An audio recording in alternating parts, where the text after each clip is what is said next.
guys! Welcome to my vlog. So today ang kakainin ko naman is fried noodles at saka blue lemonade. Isa to sa paborito ko merienda tuwing hapon.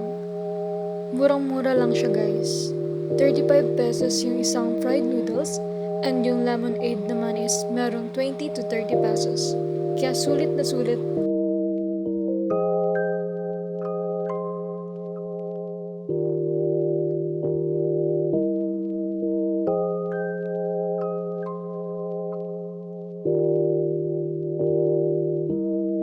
Ganito siya karami guys. Kita niyo. May lahok siyang noodles, repolyo, tsaka siomai. Kaya malasa at masarap na may konting halang dahil sa chili oil. Kain tayo guys.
Malapit ka nang maubos.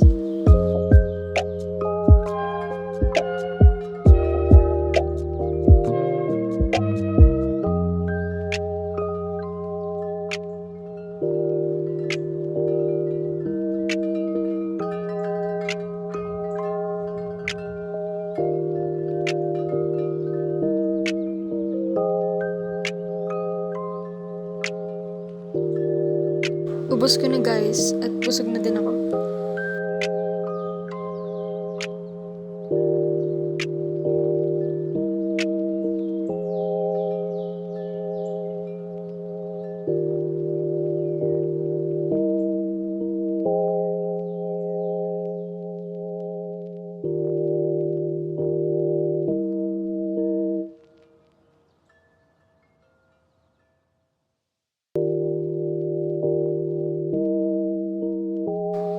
That's all for today guys.